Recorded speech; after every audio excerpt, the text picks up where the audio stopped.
Welcome to The Significant CEO, produced by LifeGuideApp.com and hosted by its founder, Clay Slaton.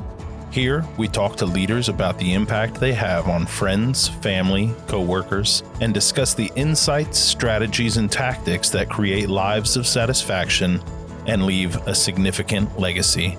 And now here's your host, Clay Slaton. Hello, everyone, and welcome to the podcast. I'm sitting with Kevin Burr today, and appreciate you coming. Thanks for being with us. Absolutely. Thank you, Clay. Kevin is with Barracuda Staffing and Consulting, and so we're going to have a great conversation today. So, as you know, I usually like to start conversations with clients with roles and responsibilities, and that kind of will give us a good outlook on where you're at in life, what's going on. So if you can let us know a little bit about your roles in life and those responsibilities. Yeah, absolutely. Once again, thanks for having me here, Clay. I appreciate it. The roles and responsibilities I play, I try and keep them pretty simple. Jesus follower is the first one for me. Awesome. I got to stay centered. I got to stay with my Creator, and that helps me throughout the rest of my day, first of all. So I start every day like that.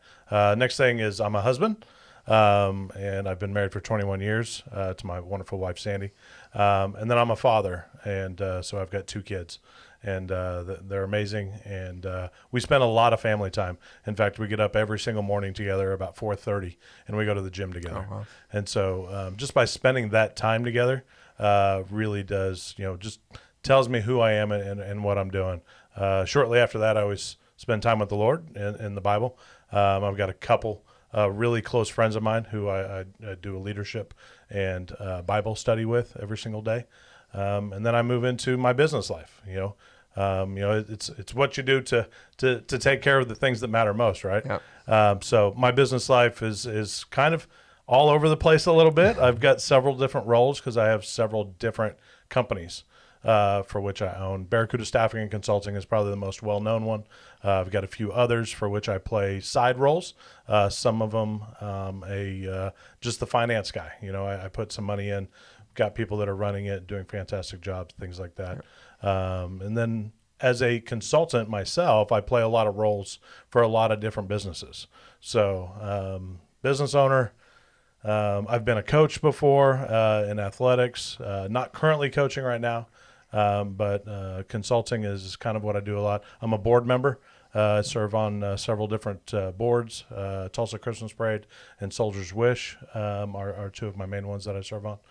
And then all the different roles that you play is, being a son to parents and brothers and, all those different ones. So Yeah. I try and keep it simple, but, obviously you can get lost sometimes if you don't have a center. So. Yeah. Well, that's interesting. Yeah, like you said, you try to keep it simple and have a center, but that's a ton of roles. And a lot of us have a ton of roles like that, even though we're trying to keep life pretty simple and focused. And so tell us a little bit more about the influences in your life that influenced you in a way that brought you to where you were. So think back when you were younger. Yep. And those, you have a lot of influence now. Think back when you were younger and those that influenced you and why. I always like to think about how were they living their life in a way that made you look at them like, oh, I want to do some of the things they're doing. So do you have any examples of that? Sure. I mean, everybody has influences, and sometimes you get influenced by positive relationships, and sometimes you can be influenced by negative relationships. I've had both in my life, and I'm not going to say which one's which, but I've got parents who raised me. They've been married over 50 years, still to this day. That's been a big influence in my life, knowing that that's something that I also want to achieve as well. So having that sort of marriage is something that's very important to me. I have brothers who are both very different, and love them, and they can be difficult all at the same time, but I've learned a lot from them through their life experiences and just through our experiences together.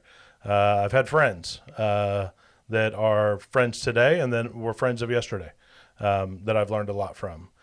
Some of the more maybe people have known is a coach over at the University of Oklahoma by the name of Bob Stoops. And so I got to work on Bob's staff for about 3.5 years during my time at OU. That was very influential to me, learning how to build a team, learning how to manage that, how to put family first. He was very good at putting family first.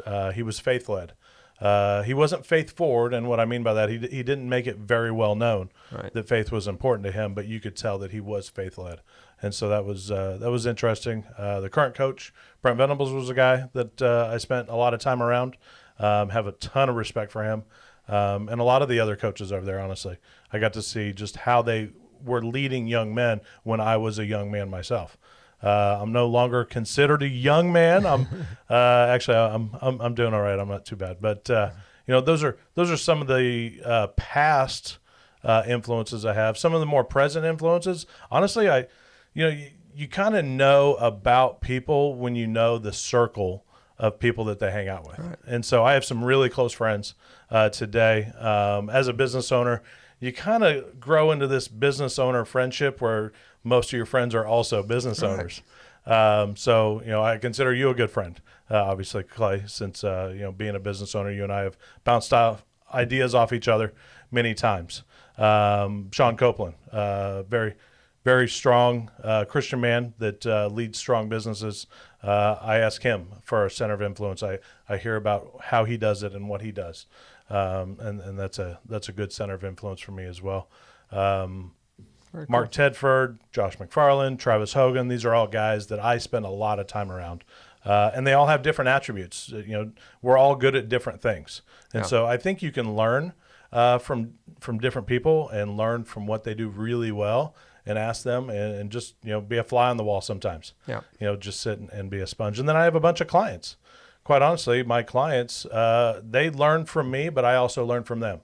And I think if you approach that every single day, that you can learn from them. And then, of course, once again, my Lord and Savior, Jesus Christ. It's an opportunity for me every single day to spend time in the Word and learn from Him. And that's, to me, that's the biggest influencer that I have. Yeah. So awesome. So with that list of influences in your life, what I care about the most as far as my business, my consulting, is the life operating systems and the business operating system. So as you think through all of those influences, can you name off some of the things that are in their life operating system that you look at and you're like, oh, I want to implement that into my life operating system? Just those practical things that they might do daily, weekly, monthly, yearly that you've seen that has been a positive influence on you. Yeah, and this would be someone that I didn't even mention, which would be my wife. My wife has been very consistent in her workout routine. Mm-hmm. I have not been, unfortunately, but I'm getting better. We can always get better. Every day is a chance to make a choice. And so I try and step into that every single day, chance to make a choice. And so over this last year, honestly, through the teaching that I had with you, honestly, I was able to put together a system and a process, and that included me going to the gym early on with my wife. And so by doing that, now we've been able to incorporate the kids into it. So the system and the process keeps getting better and better as we keep finding ways to make it better. So that's one for sure of an influence that I've had. Yeah. The system and processes have come into play. There's others for sure. I think Sean and the way that he runs his 94X movement, trying to put God in your business. I think that's an important change for me as well. Yeah. Really trying to be centered around that and make that change. That's a system and a process to follow. So I think personally and in your business, there's a lot of them to do. In my consulting, I do that. That's what I do for businesses, help them set up their systems and their processes.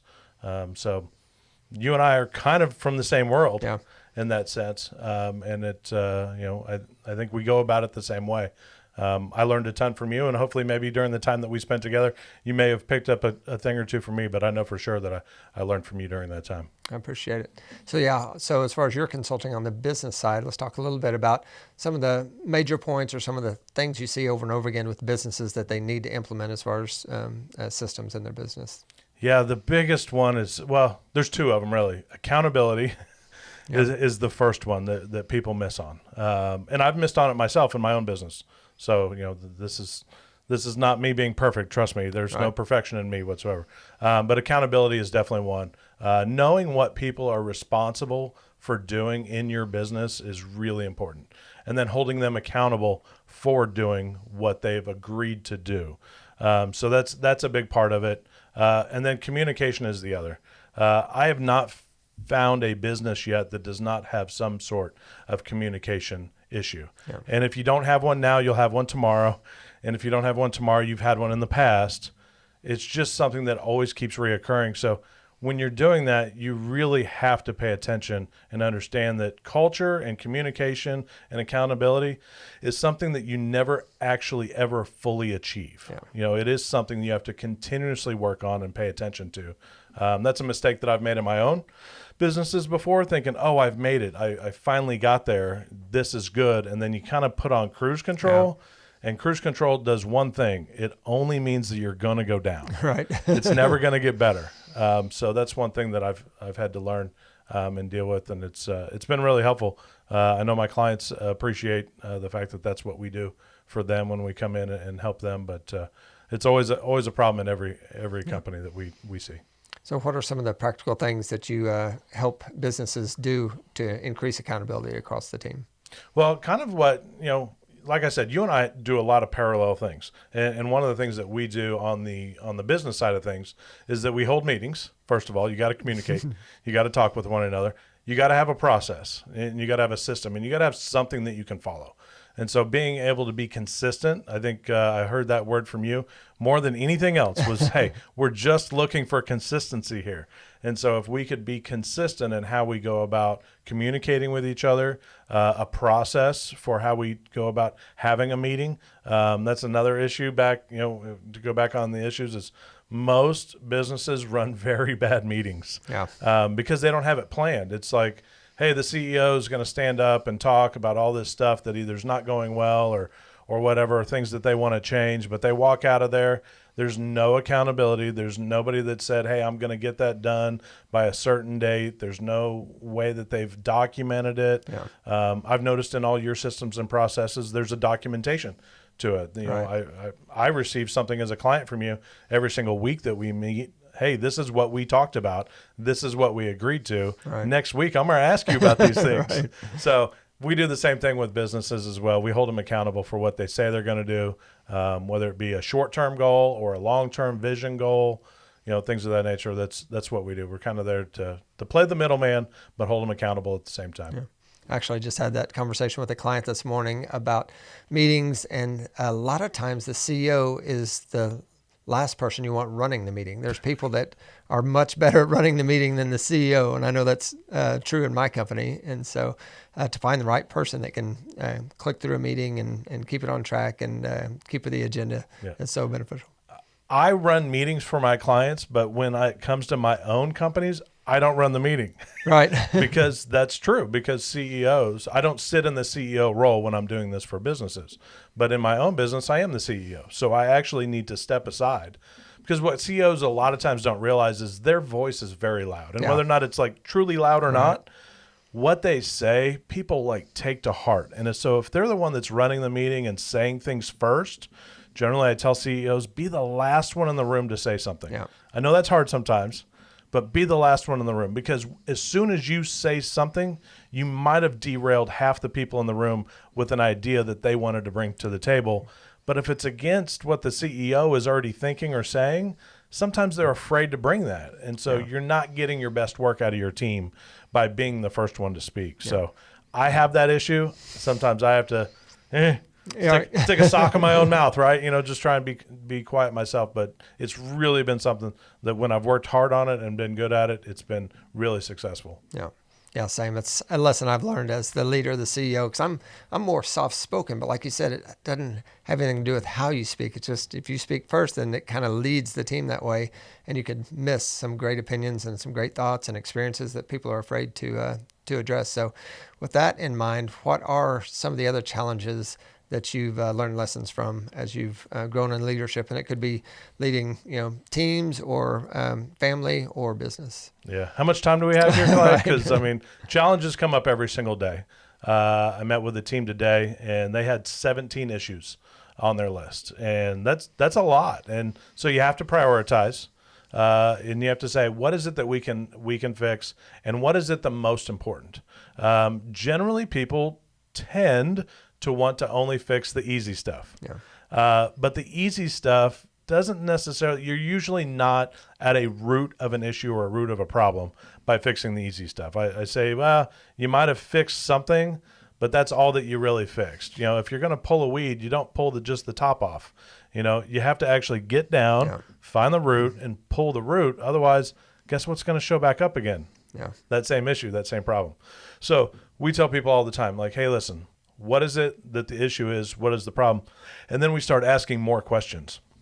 Questions is a great way to keep asking, well, what caused this? What caused this? And if you can get down to the root is where the issues are. And once you start, I tell companies all the time, if you can get to where you're fixing issues, we see companies that I've been working with for 3 and 4 and 5 years that are now no longer dealing with major issues. They're actually getting to work on new ideas. Yeah. And so that's what's fun. That's what's really cool about the system and a process, that once you start developing ways for issues to come up and ways to solve them, teams naturally start doing it before the meeting anymore. They don't wait for the meeting. They're like, oh, issue, process, I know what we're going to do, and we already fixed it. And they come to the meeting and they say, hey, there was this issue that we had last week, but we already got it fixed. It's not a problem. It's in my department. I already got it knocked out. And you just turn and go, wow, a couple of years ago, you brought that to the table, and we talked about it for 20 or 30 minutes trying to fix it, and now you're fixing it on your own. So that development, that leadership comes into play when you're working with your teams through the processes and systems for which you put in place and for which we do as well. Cool. So tell me some of just your general success tips, life success tips that you've learned over the years from people that have influenced you. Okay. I think the easiest one that I share with people on a regular basis is don't create a plan B. This was shared with me many years ago when I first started Barracuda Staffing, which is about 14 years ago now. I was told, do not create a plan B. And I'm like, but it's scary. Right. What if the company doesn't make it? What if it doesn't do this? What if it doesn't do that? What if I don't make enough money? Plan B is always easier than plan A. Yeah. It just is. And so people have that natural gravity towards doing the easy road, picking the easy plan, hitting that Staples easy button. That's what they're, they're always looking for that. That's just natural human. That's not a tendency or a problem that someone has. It's just human nature. Yeah. We all want to take an easier road. So we tell people, hey, listen, don't make a plan B, figure out plan A and work it and work it and work it. And just because you had a failure does not mean that it's the end of the world. Like, fix yourself, dust yourself off, get going again. I think one thing that I heard from you when I had failures along the way in the process and the life guide that you were working with me was like, hey, Kevin, first of all, you got to give yourself some grace. Yeah.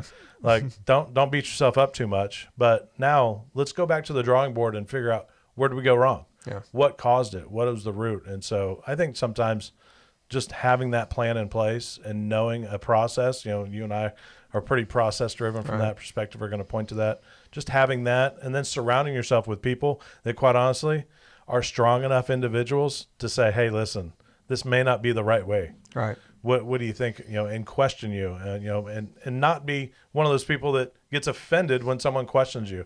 That's something I've had to drill into my team. Like, hey, listen, you are never going to have an issue with me by disagreeing with me. Right. I cannot fill the room with yes people. Right. If you're a yes person, there's no place on my team. Yeah. I need people that will disagree and either sharpen my idea or shoot it down. That's okay for me. Yeah. So need more information, need more perspective, need fresh ideas, and I can take it all in. And the buck stops with me as the leader, but I want everyone's viewpoint and everything in.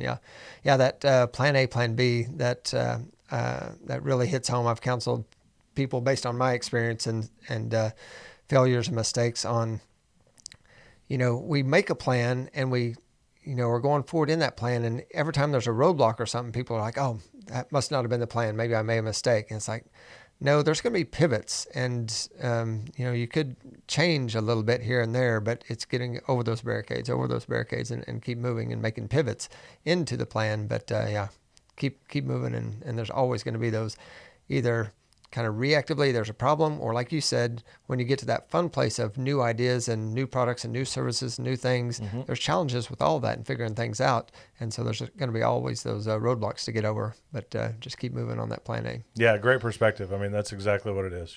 There's always going to be a roadblock. Yeah. There's never a smooth road. Yeah. You just got to figure it out. Yeah. I was just talking to someone the other day about that I want those challenges based on me going and getting more not those challenges because I'm not doing enough. Yep. You're going to have challenges one way or the other. It might as well be you breaking through walls versus things coming at you, right? Yep. So one of the things that I shared with my team just this morning was a little thought process from a guy that I read from and that I share with my team every morning. As a leader, I try and share perspective on things that I read. And so they always put out this little short little clip. His name's Kevin Burr. If you sign up for his newsletter, you can get this sort of stuff. He puts out a short little clip. And the thing that he talked about today was everybody has two voices in their head. And yet the first voice is the critic and the second voice is the champion. And for me, when I told my team about it, I said, I'm going to break it down for you in my head. I've got the devil and I've got my Lord and Savior. And the Lord and Savior whispers, and you got to really listen for the Lord and Savior, what he's saying to you, because the devil's going to yell. And so you really have to pay attention. And which one are you listening to? Because you have a choice. And generally, people listen to their critic. Yeah. More than they listen to their champion. The champion says good things. You're going to achieve this. You're going to be able to overcome this. You're going to be able to make this happen. The critic says, yeah, but you've had so many failures. You're not worthy. You can't do this. See, look, I told you. See, roadblock, told you you're not supposed to go down that road. So that's just something I share with my team. And I think that's really important to be involved with the people within your organization. And if you're a leader, act like a leader, share this stuff and then live it out. I think that's important as well. You got to live it out and show them what it means to be a leader. Yeah.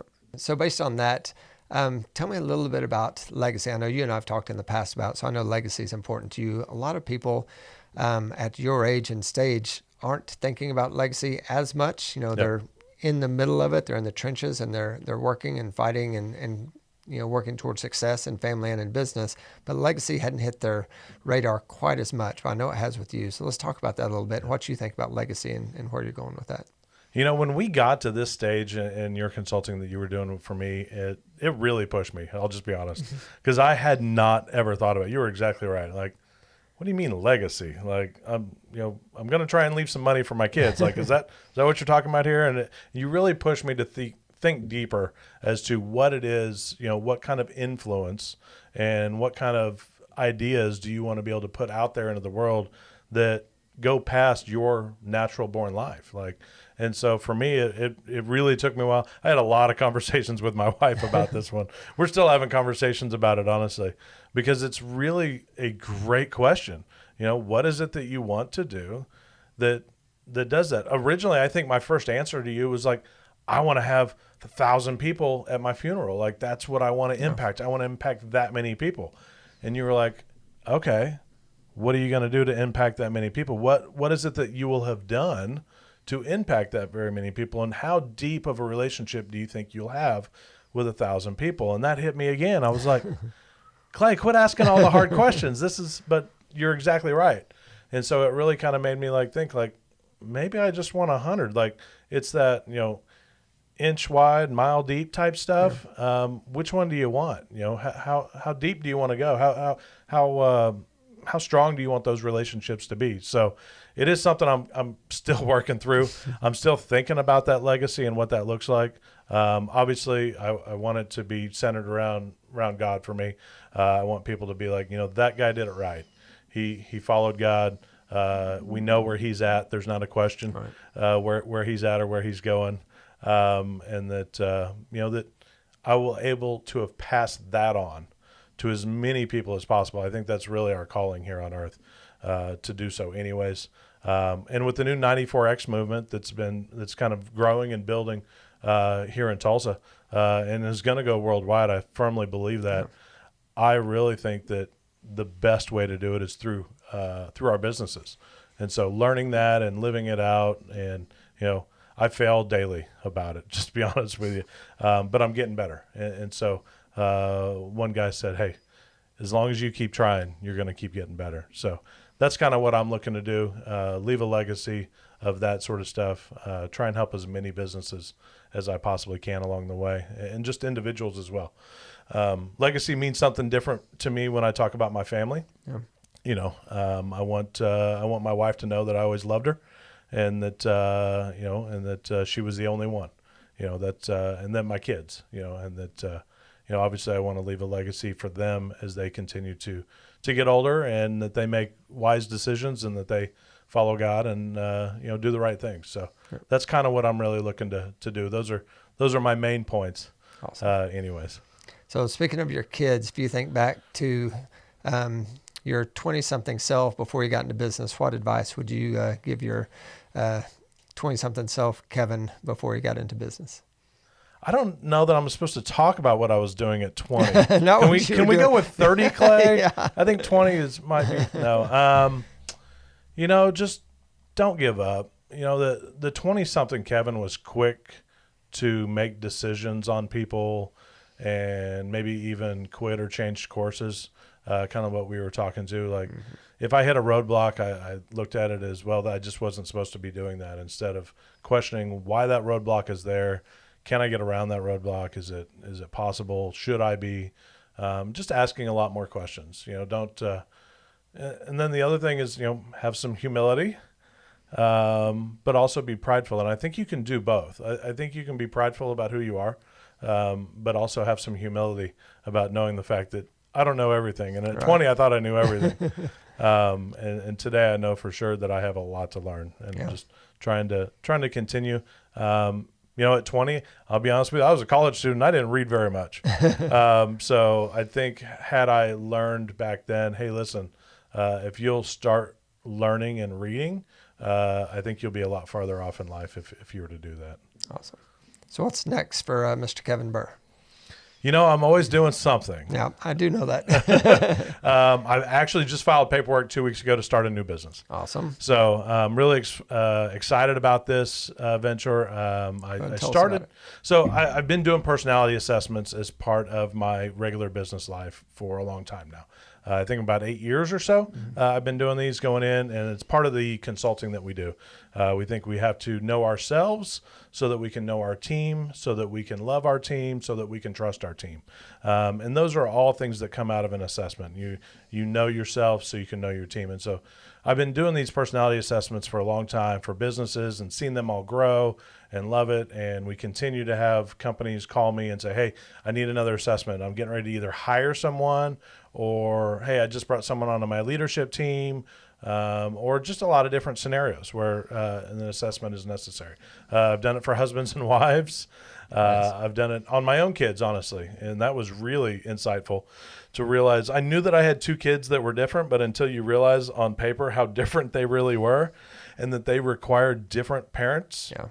Like different types of parenting, that was really important. So with all that being said, I started doing sports consulting last year. There's a couple different loves in my life. Sports and business and personality assessments are kind of a couple of them. So I decided, hey, why don't we give this a chance and try and do these things together? Right now, if you're seeing in NCAA Division I athletics, you've probably heard of NIL and you've heard of the portal, the 2 things that are causing the most movement. So I've actually started a personality assessment company that is based on that. It's called Team Sports Consulting Group. And we are just now launching and going out into the NCAA Division world. We're also doing high schools as well, and we would do pro teams if that opportunity would come along. But one of the things that we found out when we talked to coaches, and it's the same in business, like, how fast can you move your team forward? Well, I don't know how fast I can move my team forward until I know who I have on my team. And so you see right now with sports, and the NIL and portal, these teams are turning over, and some at a 40, 50, 60, 70% rate. Yeah. So as a coach who gets paid to make a living to be successful as a coach, the only way you can be successful is to know your team. And so we're using these assessments to be able to know your team, and we've had great success. We've done some pilot programs with some local schools and some Division I schools, and they've had great success. And now they're calling me back for the other sports that they have on campus. So really excited about that. I think we're going to have explosive growth with this company. I think it's going to be maybe my best one yet. Who knows? But it probably is going to be the one that I have the most fun with anyways. Sounds like it. And I love staffing and consulting. I absolutely do love it. And this just kind of feeds everything for me. I love being around coaches. I love being around players. I love being around young athletes that are working hard and that have that sort of, hey, I want to get better. What is it? What is the next 1% thing that I can do? And this is kind of that one of those next 1% things that you can do. Well, congratulations. I know that's going to be very successful. Thank you. I appreciate you being here. I love that we have the same love for processes and ways to get to success personally and professionally, and it's always a pleasure talking to you. Now, do you mind if I stop you right there real quick? Sure. I just have to say this. I was a client of yours, and I absolutely learned so much. Just the time that we spent together, just the personal connection, first of all, was really important to me, having a coach that personally connected and cared, and that always came across, first of all. But your processes and systems are legit. I mean, you are good at what you do. I really appreciate it. The changes that were made for me, you would think a consultant that does this for a living for businesses would have been able to put 2 and 2 together, but I didn't. And without your coaching that came along, I've had some significant wins, and I really appreciate it. My family appreciates it. My wife appreciates it from a standpoint of I'm healthier. That was a lot of what we talked about was my health during the time, but you also helped with business. You just worked with my future as far as legacy. Like I said, I'm still going to continue to work on that and think through that. But, you really pressed me and did a good job of making me better. And I just appreciate the friendship and the professionalism for which you had. So, just thank you very much. I appreciate that. Thanks. Thanks again, Kevin, for being with us. If you guys want to reach Kevin, you can catch him at kevin@barracudastaffing.com. And if you got any value out of this, we'd appreciate a like, subscribe, and more importantly, a share. Don't forget, the life you live is the legacy you'll leave. Thank you for listening to The Significant CEO, brought to you by the LifeGuideApp.com founder, Clay Slaton. If you receive value from this episode, please be sure to like, subscribe, and most importantly, share. For more ways to impact your life and the lives of those around you, please visit clayslaton.com.